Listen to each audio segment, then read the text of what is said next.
Efetivamente, todas as religiões se apoiam na imortalidade da alma.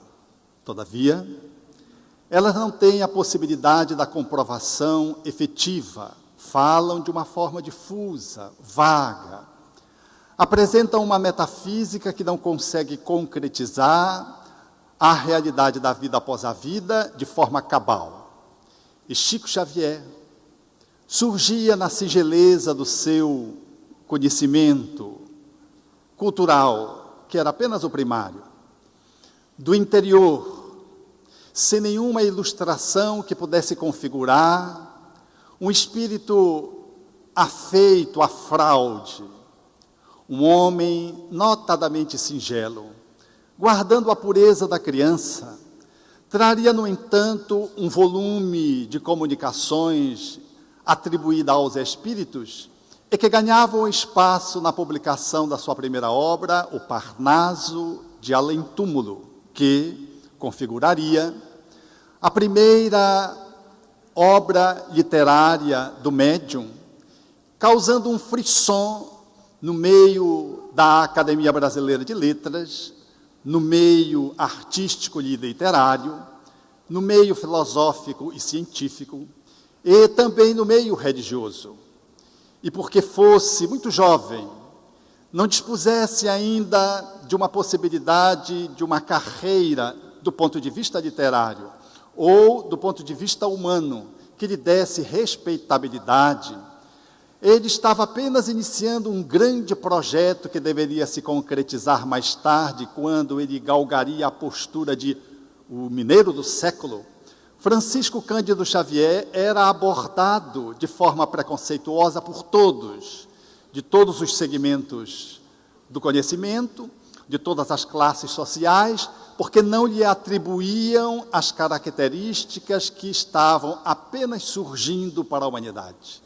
E foi nessa circunstância que, de improviso, conta-se, num sepultamento, num cemitério, um religioso, guardando a cátedra da sua religiosidade formal e tentando escarnecer do jovem que tinha acabado de publicar a obra Parnaso de Além Túmulo, que na sua última edição guardaria a publicação de mais de 50 poetas brasileiros e portugueses, tendo cada poeta expressado o seu estilo, a sua preocupação, a sua forma melódica com que compunha as suas rimas, o conteúdo das poesias, Chico Xavier era efetivamente uma incógnita e que deveria naturalmente incomodar os religiosos da época. E então, esse religioso, portando o cabedal do status que a sua religiosidade lhe dava, dispondo, portanto, de uma posição hierárquica dentro da ordem religiosa que pertencia, ali, diante do jovem mineiro, propôs-lhe, por assim dizer, uma movimentação que era de avaliação da sua qualidade. Era um desafio, era quase que um duelo, quando ele se virou para Chico e disse: se tu recebes comunicações dos mortos, como tu dizes, fala então dos mortos agora. Era de improviso. Conta-se que Chico, que naturalmente era médium, não era o produtor das mensagens, aguardou um pouco e um espírito se aproximou e disse: vamos escrever. Ele se sentou ali de improviso, tomou uma lauda de papel improvisada e começou a escrever. O sino plange interna suavidade. No ambiente balsâmico da igreja, entre as naves no altar, em tudo voeja o perfume das flores da saudade. Geme a viuvez, lamenta-se a orfandade. E a alma que regressou do exílio beija a luz que resplandece que viceja na paisagem comum da imensidade. Adeus, terras das desventuras. Adeus, almas que choram desventuradas. Adeus, diria a alma, sangrando os céus azuis. Adeus, clamavam as vozes desoladas. Adeus, reclamavam as rosas desfolhadas. de todos aqueles que ficaram no exílio soluçando. Era um soneto de Alta de Souza, que trazia ali de forma peremptória a demarcação da grandiosidade, da comunicabilidade dos espíritos. Ele não poderia improvisar, porque as palavras eram palavras de um cabedal que não pertenciam a um homem do primário. E que eu verbalizei esse soneto já fazendo as alterações, porque se eu as dissesse como ela é, nós talvez não pudéssemos compreender. Era uma mensagem erudita, era um soneto que trazia a diferenciação de cabedal de conhecimento, mostrando que a vida além da vida se expressava pela pequenez de um jovem que não tinha conhecimento nem de estética literária, nem que tinha um repertório que pudesse lhe ensejar a construção de numa lauda de papel, com palavras que pudessem definir o processo da imortalidade da alma de uma forma tão grandiosa.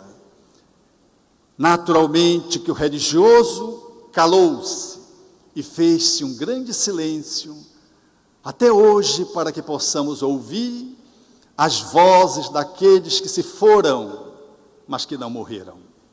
Foi o que aconteceu com Elisabeth Kübler-Ross, a extraordinária psiquiatra suíça, que estudando a tanatologia e lidando com os pacientes terminais, deveria se debruçar sobre esse momento que é o momento culminante da vida, o momento da morte. Poucos médicos têm essa afeição para lidar com essa terminalidade da vida física, porque os profissionais da área de saúde, notadamente os médicos, foram feitos para curar, salvar, e não para acompanharem a morte, vencer o orgulho deles, na tentativa de segurar a vida física em vão. Assim, uma área pouco devassada, a tanatologia. Elisabeth Kübler-Ross era essa mulher indomável, de um espírito crítico, de uma audácia, de uma dedicação incrível, que deveria se aproximar dos pacientes terminais para perceber como é que eles se sentem. E abriu, dentro da universidade, um espaço para que os alunos pudessem conversar com as pessoas que tinham doenças irreversíveis e caminhavam inevitavelmente para a morte, para se poder perceber como é que funciona uma pessoa que vai se acabar, por assim dizer. E foi nessa circunstância que a senhora Schwartz, uma notável mulher, foi chamada para a entrevista com os adolescentes, jovens, que estavam fazendo a faculdade de medicina. A senhora Schwartz era uma mulher curiosa. A enfermeira disse para a doutora Elisabeth Kübler-Ross, recomendando-a, de que ela era uma mulher estranha, porque ela já tinha feito 4, 6, 8, 10 processos de vivência na UTI, que sinalizavam para a morte, mas ela não morria. Isso causava uma estranheza nos médicos, aquele que vai, mas não vai, e volta. E porque tentasse morrer 10 vezes e não voltasse, mais do que um gato que 7 vidas ele tem, segundo os conceitos populares, a senhora Schwartz causava um certo espanto em todo o núcleo que cuidava da saúde dela. E ela ali se apresentou. A doutora Elisabeth Kübler-Ross procurou avaliar o que é que se tratava, pelo que aquele fenômeno se estabelecia, um morre, não morre, morre, não morre, já que ela apresentava uma saúde muito frágil. E ela deu-se conta, conversando com a senhora Schwartz, de que ela tinha um filho, que ele tinha 17 anos, e o seu esposo era esquizofrênico, e ela tinha receio de falecer, e em função da relação difícil do pai com o filho, de deixar o filho nas mãos do esposo psiquiátrico, de um pai, portanto, com transtorno psiquiátrico grave, e que tratava o garoto de uma forma muito desdenhosa, desqualificadora. Era esse o motivo psicológico que sustentava a senhora Schwartz. Ela ia à porta do túmulo e voltava por essa motivação psicológica. A doutora Ross, então, orientou que ela procurasse o setor jurídico dentro dos Estados Unidos para poder agenciar a proteção do filho encontrando um tutor, um curador, no caso da morte dela, que pudesse tomar conta do garoto. E assim ela o fez. E quando o fez, a doutora Rossi achou que estava tudo resolvido. A senhora Schwartz tinha feito as entrevistas. 10 meses depois, quem aparece? A senhora Schwartz novamente, dizendo à doutora Rossi que queria se submeter a uma nova entrevista. A doutora disse que não podia, porque era da prática profissional das entrevistas, não se reentrevistar ninguém. E ela já tinha sido entrevistada. E ela disse, mas eu preciso, porque eu preciso colocar algo novo. E a insistência foi de tal ordem que a doutora Rossi fez uma concessão. E assim, lá foi a senhora Schwartz, que depois de 10 meses ainda não tinha morrido. Depois das 10 vezes quase. E ela está na entrevista, e ela notou uma impaciência na doutora Rossi, porque a entrevista corria do mesmo jeito, trazendo os mesmos assuntos.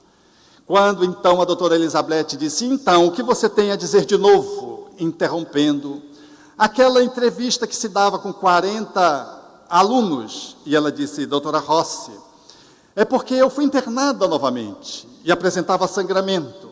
E quando eu me vi fora do corpo, e vi a enfermeira agoniada, e saiu porta fora, e eu estava fora do corpo sem sentir absolutamente nada, como se dispusesse de plena saúde, e fiquei contemplando a cena de um médico, com os auxiliares, inclusive um residente, que entrou na UTI para fazer o processo da minha reanimação, eu experimentando os processos do adoecimento grave, da hemorragia.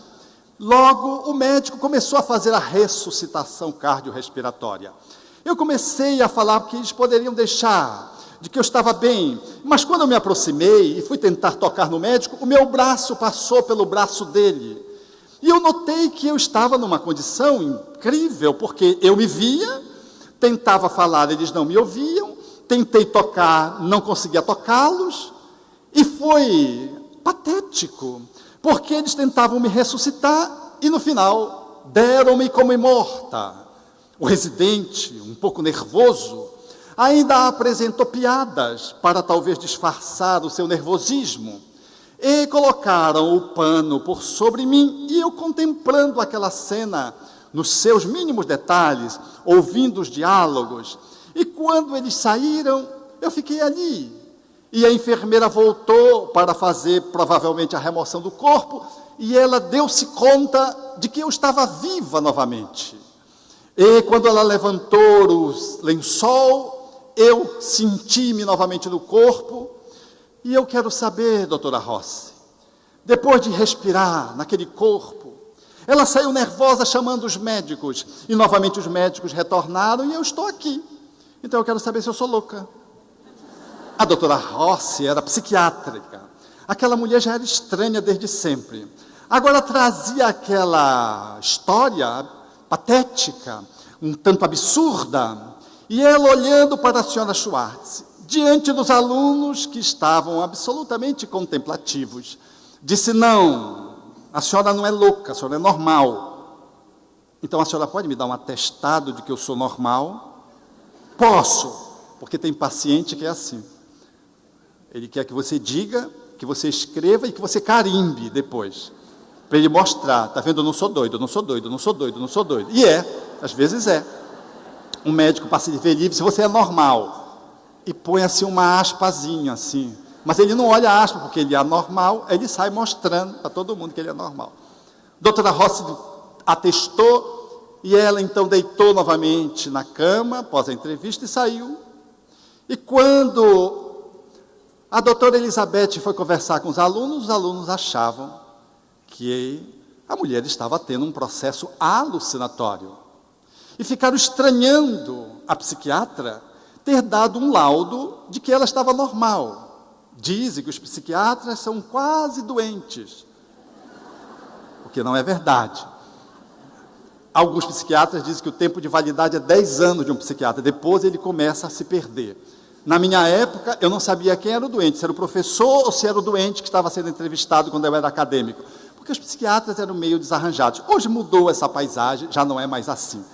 Mas nós ainda temos assim uma certa prevenção com os psiquiatras. Nós dissemos, lá vai o meu ginecologista, lá vai o meu pediatra, meu cardiologista, meu oftalmologista, mas ninguém diz, lá vai o meu psiquiatra. Ninguém diz. Lá vai o meu doutor, se disser, se fizer menção. Então eles ficaram estranhando, achando que a doutora Rossi estava bilé.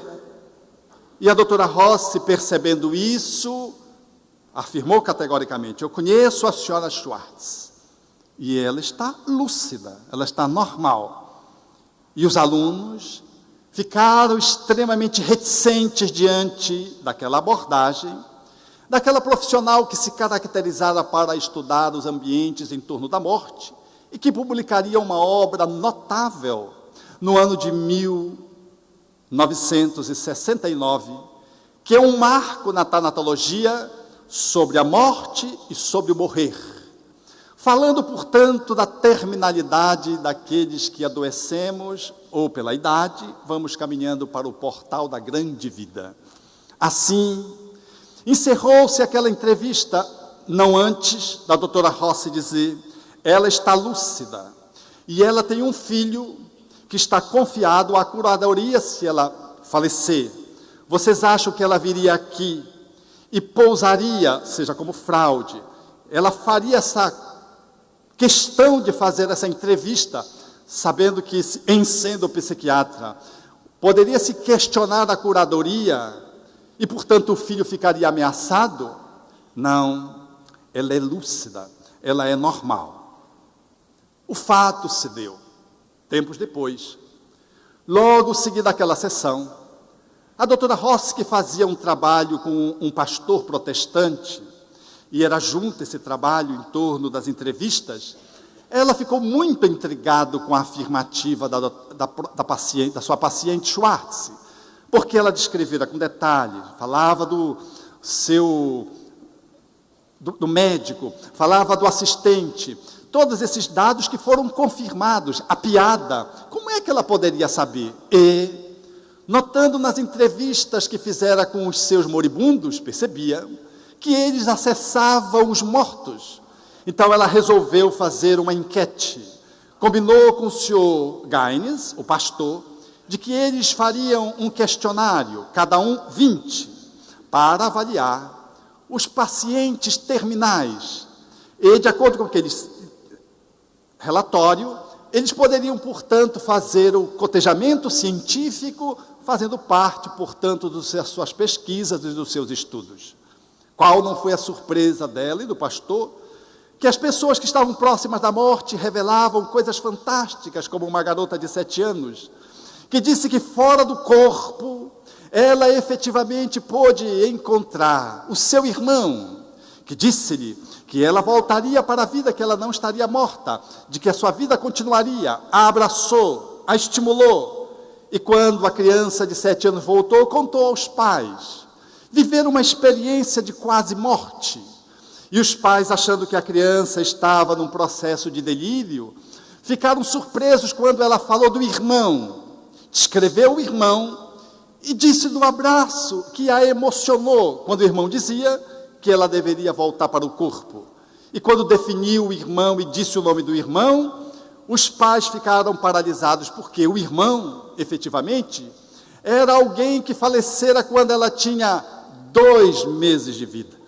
Ela não tivera convivência com o irmão, e os pais nunca tinham falado para ela acerca do irmão que havia morrido. Era, portanto, uma revelação bombástica, que dava ensejo, num dos relatórios da pesquisa da doutora Rossi, de que a vida além da vida era um fenômeno absolutamente palpável e concreto. Mas o hospital, onde a doutora Rossi trabalhava com o pastor, estava sofrendo uma série de intempéries, em função dos recursos estabelecidos pelas pessoas, no âmbito de requisitar os seus direitos, e a medicina vivia o atropelo dos processos legais. A advocacia entrava em jogo, e assim o hospital começou a fazer pressão. O pastor saíra para trabalhar em outro lugar, e fora substituído por um outro que ela não estava muito afinizada com ele. e começou a querer desistir.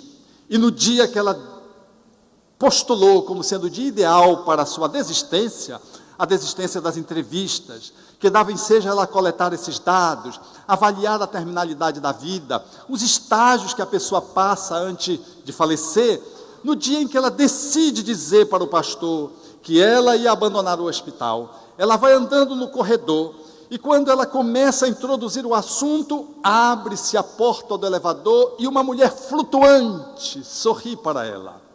Ela olha a mulher flutuante e disse: como assim? E ficou assustada. O pastor olhou, não viu nada e voltou-se para ela. E a mulher sorriu e ficou aguardando que o pastor entrasse.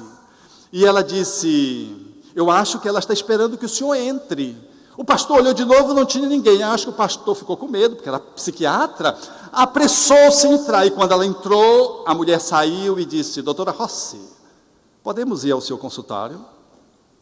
Ela, atônita diante do fenômeno, foi conduzida por aquela mulher que agora caminhava ao seu lado, e foi ao consultório, e a mulher abriu a porta do consultório, entrou, e quando ela entrou, ela reconheceu, era a senhora Schwartz. E ela ficou pensando que ela estava ficando maluca.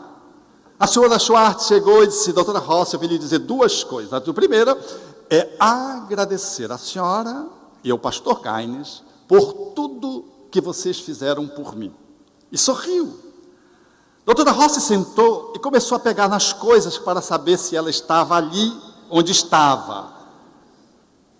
E a senhora Schwartz, mais bela, mais refulgente, disse: a segunda coisa que eu quero dizer é que a senhora não deve abandonar o seu projeto, que ele está apenas começando. A psiquiatra começou a pensar: mas como é que ela sabe que eu estou querendo abandonar o projeto? Achou que era da cabeça dela. Talvez fosse uma projeção, uma alucinação, um delírio. E para tentar dissuadir-se de que aquele era efetivamente um fenômeno paranormal, ou confirmar de que era uma maluquice, ela pegou um papel, estendeu para o espírito e disse: faça o agradecimento ao pastor. O espírito tomou a caneta, pegou o papel. Enquanto Rossi pegava a xícara de café para se certificar de que ela estava no corpo, e o espírito começou a fazer uma dedicatória ao pastor Gaines. E quando acabou, entregou a dedicatória para a doutora Rossi e desapareceu. Uma alucinação não escreve em papel. E ela disse: e eu entreguei ao pastor Gaines, e ele guarda o agradecimento da senhora Schwartz até hoje. A partir daquele dia, eu não mais desisti de continuar nesse caminho da pesquisa em torno da tanatologia e dos pacientes terminais. Fui a fundo no meu projeto, o que culminou com as publicações dessa mulher notável, talvez a maior autoridade em tanatologia do mundo, que já desencarnou recentemente. Os fenômenos de quase morte são fenômenos que se multiplicam ao longo da história do mundo, mas que ficaram consagrados na academia quando George Hitz, um soldado, fez uma parada cardiorrespiratória num campo de batalha, e a enfermeira, chamando o médico, ele identificou de que o homem estava morto, o soldado, e quando saiu, a enfermeira voltou, percebeu que ele arfava, chamou o médico aplicou uma injeção de adrenalina, ele estava parado há 9 minutos, aproximadamente. E quando George voltou, com 40 anos, George Hitz voltou, ele descreveu aquilo que é a primeira descrição mais detalhada das vivências de quase morte. Um morto que voltou. E publicou uma obra chamada Voltar do Amanhã. Esse homem notável, que eu tive a oportunidade de conhecê-lo quando, num dos congressos da AME nos Estados Unidos, e ele fazendo a sua conferência acerca da temática, quando foi falar da sua própria experiência, começava a chorar. Transformou-se num homem bonachão, vocacionado ao perdão, vocacionado à bondade. As pessoas que habitualmente vivem a experiência de quase morte, quando voltam algo transformadas. Um amigo até me dizia assim: Alberto, é incrível, eu passo 25 anos evangelizando alguém, e a pessoa faz uma mudança assim. A pessoa sofre uma experiência de quase morte, em uns minutos, quando volta mudada. Então eu vou jogar todo mundo na experiência de quase morte, eu não vou mais evangelizar ninguém. Era um companheiro que gosta do humor e que fazia troça com a experiência de quase morte, porque efetivamente, na maioria dos casos de experiência de quase morte, a pessoa sai, e quando ela sai, ela entra num novo nível de consciência, vê os espíritos, reencontra os mortos, os seus familiares, entra num túnel, revê a sua própria existência, encontra espíritos luminosos que ele confunde como se fossem anjos ou Deus, e quando eles voltam, os valores e princípios se modificam. Eles não conseguem mais ser os mesmos, se tornam menos materialistas e mais espiritualistas, encontram uma vocação para se dedicar à humanidade, vêm agora dotados de um espírito integrado num processo de honestidade, de gentileza, de carinho, e passam a ser pessoas que vocacionadas para a transcendência, para a espiritualidade.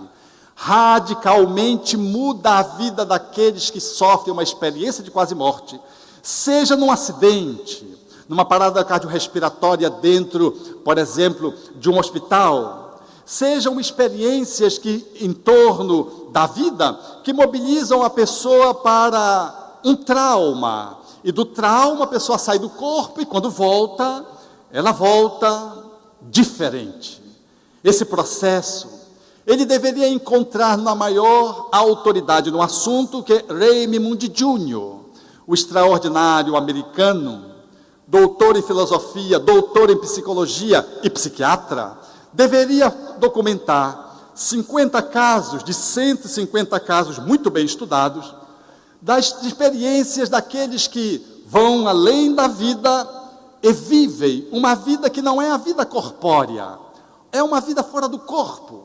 Ele publicaria a obra Vida Depois da Vida, que se transformaria em filme com o nome homônimo e ganharia uma medalha, a medalha de bronze, em Nova York, na apresentação do filme, revelando aqueles que participaram dessas experiências, que foram fora do corpo e, quando voltaram, narraram coisas incríveis, como, por exemplo, o russo George, materialista, ateísta, professor de anatomia e de fisiologia, e que, quando se viu fora de corpo, viveu uma experiência da holografia, se deslocava no espaço, encontrou seu pai, que havia a suposição de que ele tinha morrido no acidente, mas na verdade ele foi assassinado pela KGB, ele descobriu isso fora do corpo, e fenômenos incríveis aconteceram com George, até o momento em que ele, no hospital, de volta, fora do corpo, viu uma criança que chorava,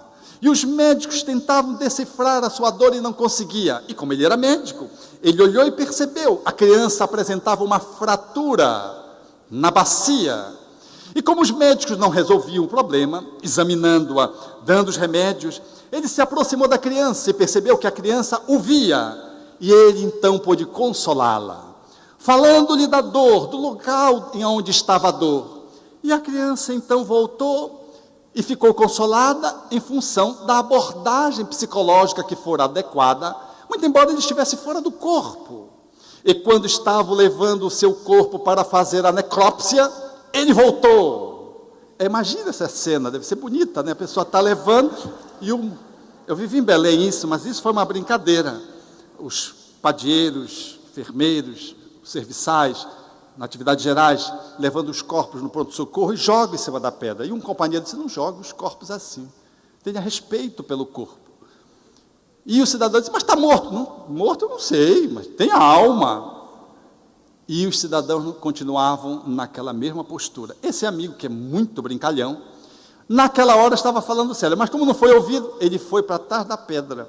Quando jogaram o corpo, ele gritou, que os dois quiseram passar na porta ao mesmo tempo, porque é curiosa a nossa relação com os mortos, né? A gente não tem medo do assaltante, mas tem medo de espírito. E é espírita. São as nossas contradições culturais, arquetípicas na nossa relação com os espíritos. Desse modo, George voltou, e quando voltou, narrou a experiência. As pessoas ficaram intrigadas, e ele disse: e aquela criança que chorava, ela tem uma fratura na bacia, e por isso ela chorava. E eu a consolei. Os médicos intrigados foram radiografar, e estava a fratura na bacia.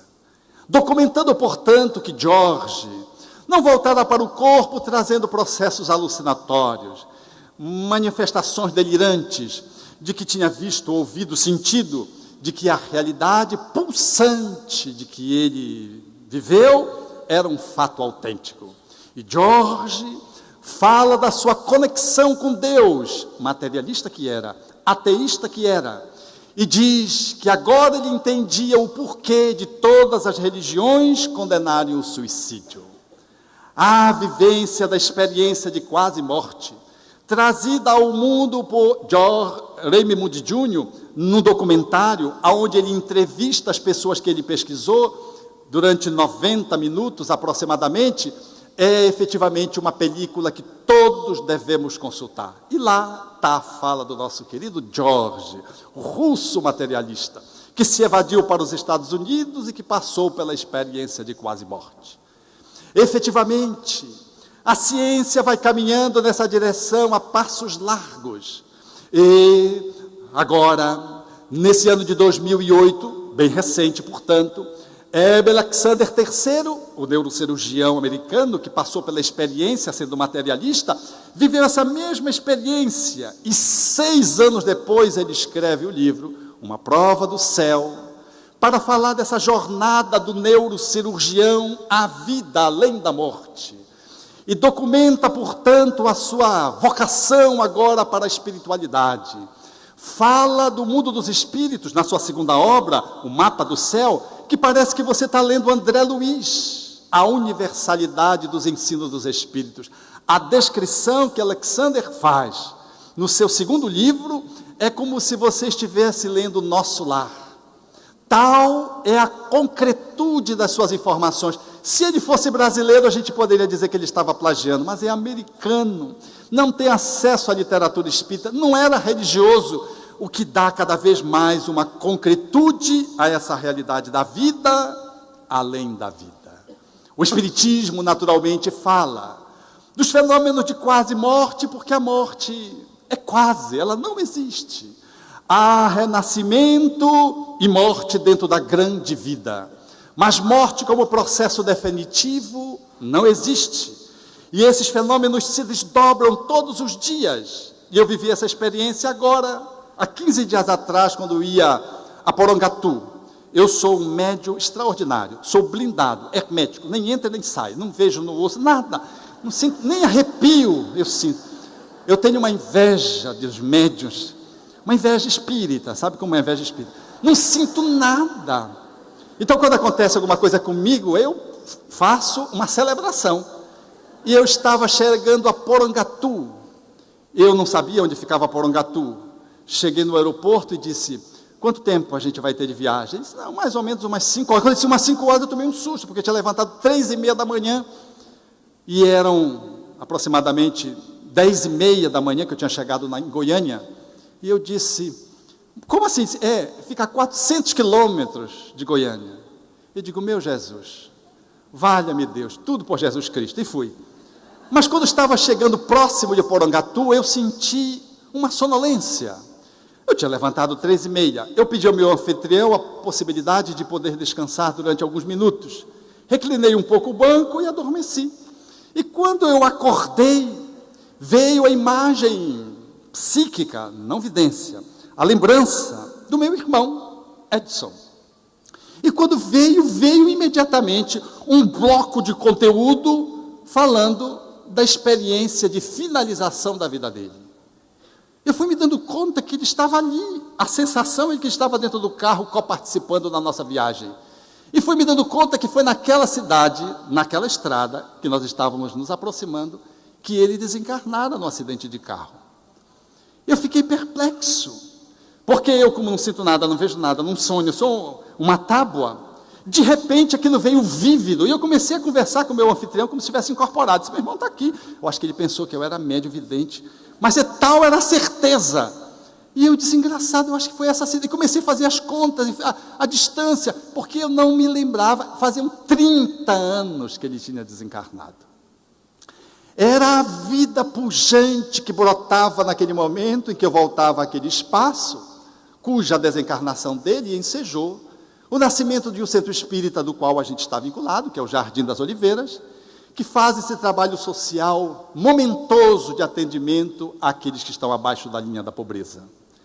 Um fenômeno tão doloroso, onde desencarnaram 3 pessoas num acidente de carro, cujo carro estava novo, recém-comprado, não tinha um mês, e deslizou, porque o único sobrevivente narrou a experiência, ele simplesmente deslizou e deu de frente com o outro, do nada. E o meu irmão estava no volante, e o meu primo do lado, que tentou interferir, mas não conseguiu, e o sobrevivente foi cuspido pelo vidro de trás, e sobreviveu, e narrou a experiência.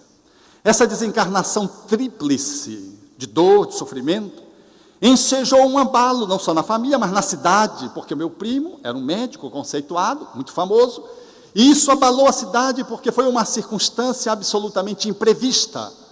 E o Espiritismo, que já nos banhava a família, foi a pedra de toque para o processo da consolação e do esclarecimento, o que potencializou o nascimento do Grupo Espírita Jardim das Oliveiras, que até hoje, 30 anos depois aproximadamente, vem coroando as vidas daqueles que estão na vida física e estão a caminho da morte moral, por não terem ensejo de poder ter acesso aos seus direitos fundamentais e, portanto, não ter acesso também a princípios de dignidade de vida que um ser humano todo deve ter. Essa experiência, por exemplo, fala-nos dessa concepção espírita que nos conecta entre 2 mundos, porque a vida é uma só, ela é eternal, ela não é terrenal. Uma experiência de existência fala do corpo, mas a vida, ela é única. Ninguém sai e ninguém entra na vida. Nós entramos ou saímos do corpo. E assim o Espiritismo vai nos aclarando para essa intercomunicabilidade de que as experiências de quase morte, elas borbulham no nosso cotidiano, e o Espiritismo, há 150 anos mais atrás, esquadrinhou esse mundo que era metafísico, que era subjetivo, que as religiões falam, mas não sabem definir. O Espiritismo foi com a luneta da mediunidade e pôde definir como se faz com o microscópio os micro-organismos e com o telescópio as galáxias. Esse processo de devassar a realidade do mundo espiritual, todos os dias acontece conosco. Falei do meu sono e do despertamento assustado, mas vivo essa experiência no cotidiano. Outro dia vivi uma experiência dessa ordem. A minha paciente chegou no meu consultório e narrou emocionada que tinha ido a um velório. E ela me dizia: doutor, eu não conheço o morto. O morto tem 50 anos, teve um infarto fulminante. Mas a enteada dele, eu sou madrinha da enteada dele. E eu fiquei assim, muito triste, porque no velório tinha um filho que chorou muito, de 19 anos aproximadamente, e lamentava não ter se reconciliado com o pai, uma filha mais nova que não quis dizer nada, que estava carrancuda, e uma criança de 7 anos, que quando abriu a boca, todos nós choramos, porque ela foi dizer que o pai era o melhor pai do mundo. O pai que tinha acabado de se aposentar, e ficava com a criança todo o tempo. E a criança começou a elogiar o pai, e começou a chorar, falando de um pai incomum, um pai que contrastava com a visão dos outros filhos. E ela disse: eu não podia deixar de me emocionar. Eu não conhecia aquela criança, só conhecia a irmã dela, porque é filha só por parte de mãe. E quando ela está me contando isso, ela começou a sentir uma dor no peito. Disse: doutor, estou me dando uma dor no peito. Eu disse: fecha os olhos, relaxe. E ela relaxou, e um morto, vivo, se comunicou. Queixando de dor, eu digo, se acalme, respire. E ele disse, por favor, peça para ela também ser a madrinha da minha filha. E começou a chorar. E eu comecei a conversar com ele. E o nosso diálogo foi se desdobrando à medida que a dor foi silenciando por ação dos espíritos. E ele começou a dizer de que ele não esperava falecer, ele não estava doente. E de que ele estava confuso. E eu comecei a fazer menção às assistências espirituais e tudo. Fiz menção à mãe. Quando eu fiz a menção à mãe, intuitivamente, de que a mãe deveria estar acolhendo, isso foi intuição. Na minha mediunidade cega, eu quero dizer para vocês. Veio isso na minha cabeça. E eu fui certo, na mosca. E ele disse, eu odeio a minha mãe. E é ela que me trouxe aqui, sim. Mas eu odeio. Olha, odiar a mãe que vai buscar a gente no túmulo, precisa ter alguma encrenca, né? E aquilo não casou muito bem. No final das contas, ele saiu um pouco melhor, mas muito atordoado. Faziam 8 dias que o fenômeno tinha se dado. A minha paciente saiu e foi investigar se o morto tinha mãe. E ele era filho da mãe, que tinha morrido mesmo. E que ele não suportava a mãe, porque quando ele nasceu, a mãe deu para a irmã dela criar.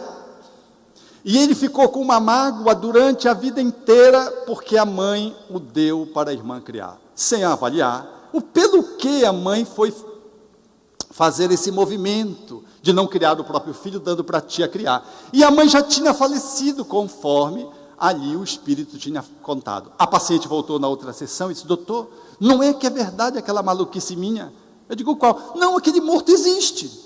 Porque a mãe dele existe. Aí contou essa história que eu estou acabando de escrever para vocês. Essa é a realidade do cotidiano, que fala dessa inter-relação do lado de cá, daqui para lá, de lá para cá, estando no corpo e saindo, como no sonho, ou na experiência de quarto de morte, ou desencarnando.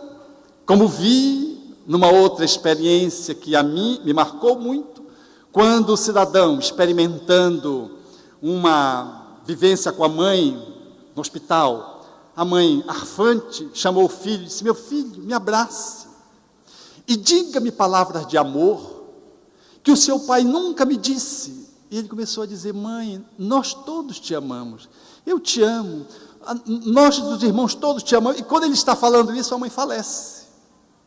Estava grave, faleceu. Ele voltou para casa e contou para os irmãos. O pai tinha uma conduta meio irregular. Os irmãos se fecharam e foram em cima do pai e expulsaram o pai de casa.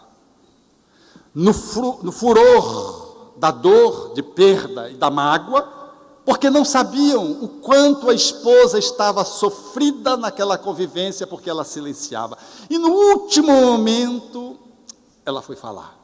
E ao falar, ao falecer, criou esse colapso. O pai desapareceu, meus amigos. Os filhos nunca mais viram o pai, até um dia, em que eles são chamados para uma outra cidade. A filha vai, porque o tempo passou e os filhos começaram a perceber que foram muito duros. Surgiu o remorso, mas a impossibilidade do perdão, porque o pai não estava às proximidades, não era localizado. E assim, quando a filha chegou, ele estava numa enfermaria, no estado terminal. A filha, quando o abordou, ele se comunicou com ela e minutos depois ele desencarnou. O filho que atendeu a mãe e que estava em Belém, aguardando, portanto, a volta do pai, provável, entrou num estado de culpabilidade, com desdobramentos para a saúde física de forma incalculável. E ele, sem conseguir sair da culpa, um dia está na sua chácara, deitado na rede, e ele começa a adormecer, e quando ele adormece, ele vê um espírito luminoso trazendo alguém vergado sobre si mesmo, caminhando devagar. E quando vai se aproximando da rede, ele se sente fora do corpo na rede. E quando ele vê aquele espírito, que o espírito se aproxima um pouco mais, ele reconhece, era sua mãe. E ele fica emocionado, e quando ele olha para o homem, é do seu pai. E ela, como uma enfermeira vigilante, dizia, você e o seu pai sofrem, porque não conseguiram consolidar o perdão. Você sofre porque agiu sobre impulso. E o seu pai sofre por tudo de sofrimento que ele gerou, e não pôde fazer as pazes com os outros filhos, só com uma filha. E ele disse: o meu paciente, fora do corpo, se dirigiu ao pai, que apenas chorava e não ousava levantar o rosto para olhá-lo. Ele disse: eu abracei o meu pai, e nós dois choramos juntos, copiosamente. E depois, quando nós nos colocamos tudo para fora, eu senti que nós tínhamos feito a reconciliação. Eu senti que voltei para a rede e despertei, e o meu corpo estava enxaguado em lágrimas. A morte, às vezes, chega antes de providências necessárias que precisamos tomar. E vamos adiando perdões, guardando ressentimentos, culpabilidades tóxicas, achando que nós somos eternos no corpo e não viabilizamos reconciliações necessárias que poderiam ser feitas hoje ou logo amanhã, porque depois da manhã talvez eu ou o outro estejamos fora do corpo. Essas experiências de quase morte, elas nos envolvem a vida, o cotidiano, todos os dias, porque nós não precisamos sair do corpo. A vida fora do corpo e do corpo é um movimento de ir e vir dialético que nos envolve no cotidiano, quer estejamos no corpo, quer estejamos fora do corpo. Vi outro dia o cidadão que não conseguia entrar numa loja de turismo para comprar a sua passagem. Surgiu uma fobia por altura. E ele, que eu já acompanhava há algum tempo e que não via, me procurou e disse: Alberto, surgiu uma fobia. Eu sempre andei de avião, agora eu não consigo entrar na loja. E nós fizemos esse mergulho transpessoal para ir da vida, além da vida, ao invés de para frente, para trás. E ele mergulhou numa experiência de um cientista que escalava uma montanha fazendo uma expedição, levando consigo 4 outros na caminhada, escalando, enquanto que outros ficavam baseados embaixo da montanha. E a estratégia era chegar a um ponto e no dia seguinte chegar ao cume para estabelecer as pesquisas. Mas 2 dos 4 cientistas, os outros 2 era ele e um outro mais experiente, eram iniciantes, faziam pela primeira vez. Seus pais haviam recomendado a ele, que era o que dirigia a expedição de pesquisa. E eles então quiseram ficar na base, esperar mais um dia para fazer aquele primeiro périplo e depois o segundo. E ele, que conhecia a caminhada, disse: não, mas dá tempo, nós podemos subir. Em vão. Foram subindo, o tempo foi escurecendo, a neve, o frio. Os 2 eram claudicantes na movimentação, porque eram jovens e inexperientes, até que num dado momento, ele assodando o grupo, para que o grupo fosse mais rápido, a fim de que pudesse chegar na caverna, onde deveriam se abrigar no primeiro dia, um escorrega, puxa o outro, amarrado nas cordas, e os 2 caem. E ele, à frente, com a corda amarrada, teve que decidir se ele ia junto, segurando, ou se ele cortava a corda. O que você faria? Ele cortou a corda. E naturalmente os 2 caíram e puxaram o terceiro, que era o último dos 4 na escalagem. Ele chegou ao lugar, no dia seguinte, pela manhã, quando ele saiu da caverna, para olhar, viu os corpos lá embaixo. Materialista, sem saber que além da vida há a vida, além do corpo a vida palpita, ele começou a pensar que aqueles que ficaram baseados, naturalmente iam em busca deles, iam descobrir de que ele tinha cortado a corda. E ele ficaria com a sua reputação de cientista comprometido. Então ele se joga lá de cima e se mata. Os 4 outros que ficaram baseados subiram, encontraram os 3, depois encontraram ele e foram fazer as exéquias fúnebres. Ele acompanhava as exéquias e os pais dos 2 que morreram, esbravejando, porque tinham recomendado tanto e perderam os filhos. E ele absolutamente sem entender nada do que estava se estabelecendo, apenas confuso. Se ele estava morto, como é que ele estava vivo? Era o corpo dele que estava sendo sepultado e o dos outros.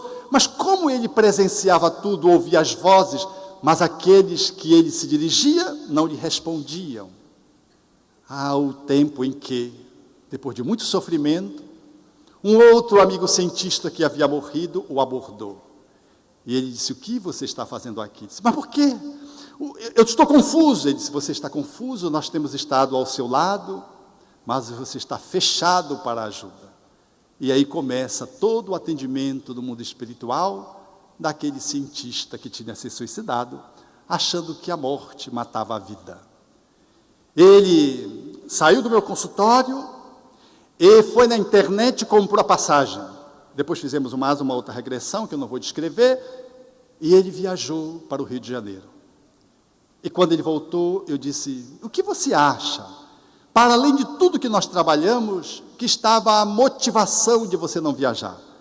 Ele disse: é que eu não te contei, Alberto, eu não ia só visitar minha mãe, que está muito doente. Eu ia fazer uma assinatura de um pós-doutorado. E foi isso, na minha idade, que mobilizou essa memória. Então eu não queria ir como se fosse acontecer uma tragédia. E travou-se, e eu fiquei congelado num processo fóbico. Todos os dias, caríssimos amigos, nós experimentamos vida e morte na nossa existência. Quando você dorme, sai do corpo e nem se dá conta que está morto, entre aspas. Está numa experiência de quase morte, sob controle, e sai. Muito embora aqueles que fiquem, sabem que você está vivo porque você ronca, que ninguém consegue dormir.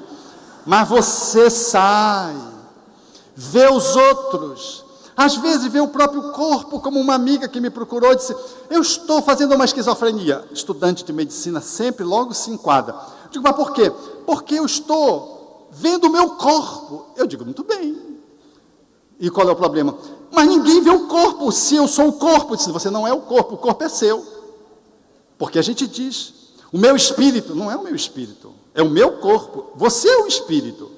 A gente diz assim: o meu espírito não está gostando disso, como se o espírito fosse uma outra coisa. Quem não está gostando disso é você, espírito. O corpo, como diz a minha sobrinha, é que é o embrulho. O presente é o espírito que mora dentro, figurativamente na linguagem infantil dela. Perfeito. Nós somos o espírito e o corpo é que nós dispomos. Esse é o grande dilema que nós definimos muito bem na obra que estamos lançando, que é a visão cerebrocêntrica e a visão espiritocêntrica. Para o mundo materialista, tudo vem do cérebro: emoção, amor, dor, sentimentos, valores, princípios. Nós somos resultados de um corpo. É uma visão materialista ateísta. Para o espiritismo, ele se vê na perspectiva espiritocêntrica, ou seja, o centro é o espírito. O corpo é a sua expressão. O corpo é a sua casa, no qual ele habita por um tempo e depois sai. Amor, dor, sentimento, saudade, vem do espírito, não vem do corpo, muito embora o corpo interfira no espírito. Mas é o espírito que gera o corpo, não é o corpo que gera a nossa subjetividade, a nossa emoção. E eu disse então à minha colega estudante de medicina: veja, saia do corpo e dê uma olhada no ambiente, veja o que tem embaixo da cama. E ela o fez. Ela, como é muito míope, viu o chinelo embaixo da cama, viu o óculos em cima da escrivaninha, viu tudo. Quando ela voltou, disse: Alberto, eu vi tudo. O meu delírio alucinatório é incrível. Ela ainda achava que era alucinação. Quase que eu mato ela de raiva, porque ela não é possível. Às vezes, como os espíritos disseram a Allan Kardec, quando Kardec perguntou: mas por que os espíritos não se mostram de forma tal que a pior das resistências possa ceder no âmbito da negação da imortalidade da alma? E os espíritos responderam, tratando da questão: não vês aqueles que dissem que mesmo que vissem não acreditariam? Não vês aqueles que veem, mas não creem? Por um acaso Jesus foi capaz de converter aos outros e convencer aos outros? Não, desejaria em milagres. Deus espalha mancheias, diz os espíritos. Nós queremos às vezes convencer e achamos que o fato é suficiente, mas se a pessoa não tiver maturidade, ela está diante do fato e nega. Às vezes é o espírito que se comunica, espírito desencarnado da reunião mediúnica. Eu já vivi essa experiência muitas vezes. E eu disse assim para um deles: então eu vou chamar uma alma para te atender. Ele disse: não chama a alma que eu tenho medo. Ele era a alma. E uma que eu tentei dizer que ela estava desencarnada, que ela tinha morrido, ela disse: quem morreu foi tu, que és um branco, olha como tu está aí desquadrado, branco, tu está para morrer, tu precisa consultar um médico. Eu fiquei muito aborrecido naquele dia, porque eu estava vestido de branco, eu não tinha pegado um sol durante muito tempo, então eu estava quase morto, não era quase morto, quase morto. E ela era uma prostituta que se comunicava achando que ela estava viva e que eu que estava próximo da morte, quando eu queria dizer que ela era morta, lá na andança do diálogo. Até que apareceu, e como ela, no início da comunicação ela me viu de branco, e ela achou que estava no hospital psiquiátrico. E eu disse: não, aqui não é um hospital, e papapá. Depois que eu disse isso, ela disse: eu acho que aqui é um hospital psiquiátrico. Por quê? Agora eu estou vendo uma mulher, minha amiga, prostituta, que já morreu. Tu me enganaste, eu estou tendo um delírio. E ela não estava delirando, ela estava apenas desencarnada. E a jovem ex-prostituta que veio para atendê-la, começou a se dirigir a ela, e me tirou daquela saia justa, porque eu é que estava na posição do quase morto, porque estava sem pegar sol durante muito tempo. Até os espíritos desencarnados, eles têm dúvidas acerca de que se estão vivos, muito embora sem o corpo, ou não. Por isso, o Espiritismo é essa doutrina momentosa, que nos fala dessa vida além da vida, mesmo estando no corpo ou fora do corpo.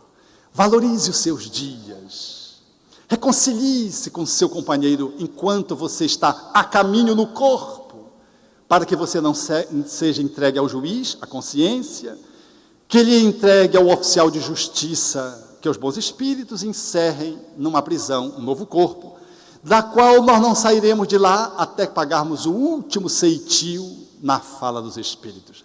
Aproveitemos essa experiência de estar no corpo, sabendo que somos imortais. Não arregimentemos coisas. Eu vejo as pessoas compram uma casa e vivem para a casa. Ninguém pode sujar a casa, ninguém pode mexer na casa. Junta o dinheiro e põe uma coisa na casa, uma outra coisa na casa, e vão ficar grudados na casa quando sair do corpo. A casa é meio, não é fim. A casa primeiro é o corpo, a segunda casa é onde tu moras. Mas a pessoa compra uma casa, na Minha Casa Minha Vida, e coloca a sua vida na casa. E aí passa